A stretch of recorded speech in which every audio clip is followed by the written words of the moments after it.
패션쇼 하러 가니? 응? 학교가 뭐 하는 곳이야? 공부하는 곳이야? 외모 자랑하는 곳이야? 이러면서 이제 한바탕 이제 난리를 친 거죠. 그런데 그게 전형적으로 우리가 이제 그 들리는 말에만 대응한 것이라고 할 수 있어요. 여러분 한번 생각해 보세요. 만약에 그 딸이, 우리가 그 딸의 마음을 우리가 볼 수 있다 그러면은, 난 머리 이상하게 잘려서 내일 학교 안 갈래라고 하는 아이의 마음 속에 어떤 욕구와 감정과 혹은 동기가 들어있겠습니까? 그거를 헤아려서 들을 수 있는 게 바로 맥락적 경청이거든요. 그래서 아마 여러분들은 짐작하실 수 있겠죠. 뭐 거기에는 엄마로부터 아니야 괜찮아 너 그냥 아직 예뻐 머리가 어떻게 되든 괜찮아 하는 그런 공감을 얻고 싶은 마음도 있을 것이고 또는 학교에 가서 아이들한테 잘 보이고 싶고 정말 내가 괜찮은 아이로 인정받고 싶은 욕구도 또한 있을 거예요. 그러니까 그것까지를 우리가 듣고 나면은 대응이 야, 너 학교에 뭐 패션쇼 하러 가냐 이런 식으로 나오지 않는다는 것이죠. 그 마음을 읽어주는 그 맥락적 경청이 그래서 그렇게나 중요한 것 같습니다. 만약에 우리가 이제 그 맥락적 경청이 잘 된다 그러면 어떤 일이 있을까? 아마 여러분들은 그 사람과의 관계에서 정말 어떤 그 연결되는 마음과 마음이 연결되는 것을 느끼실 수가 있을 거예요. 말만 듣고 거기에 반응한다는 거는요. 제가 이제 그거를 핑퐁 대화라고 그럽니다. 예를 들어서 엄마 학교 안 갈래 그러면은 너 패션쇼 하러 가냐 이런 식의 대화 있잖아요. 그리고 또 나 비전이 없는 것 같아.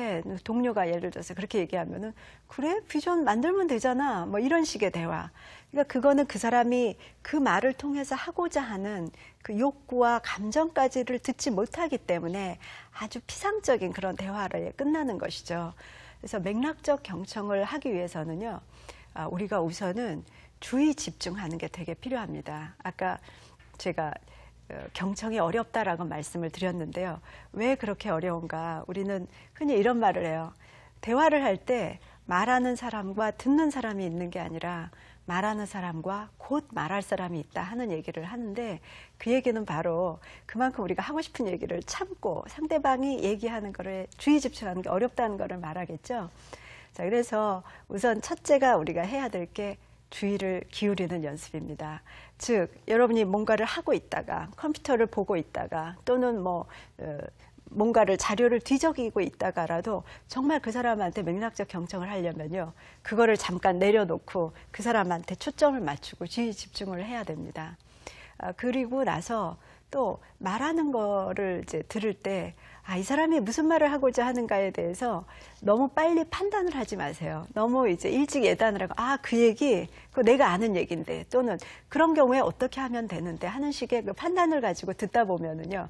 절대 그 사람이 진짜 하고자 하는 말을 듣기가 어렵습니다. 그래서 인내심을 가지고 끝까지 듣고 또 한 가지는요.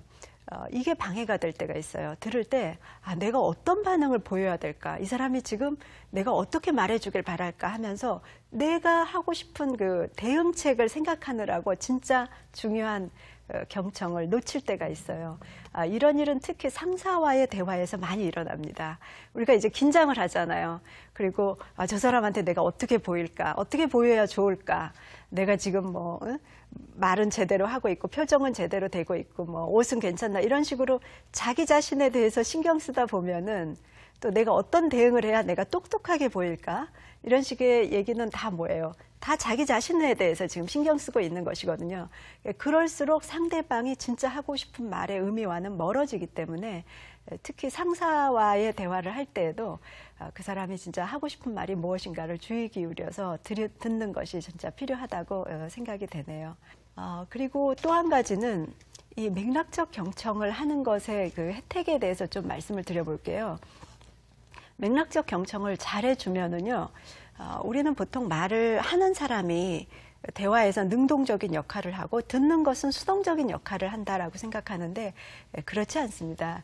대화의 그 질과 어떤 깊이는요, 듣는 사람의 태도가 어떠냐에 달려 있다고도 할 수가 있어요. 그래서 예를 들어서 우리가 이제 누구한테 이제 말을 하려고 갔습니다. 그런데 그 사람이 뭔가 산만하게 굴면서 말하는 걸 들어보니까 분명히 내가 한 얘기를 그러니까 아까 내가 한 얘기를 잘 듣질 않았어요.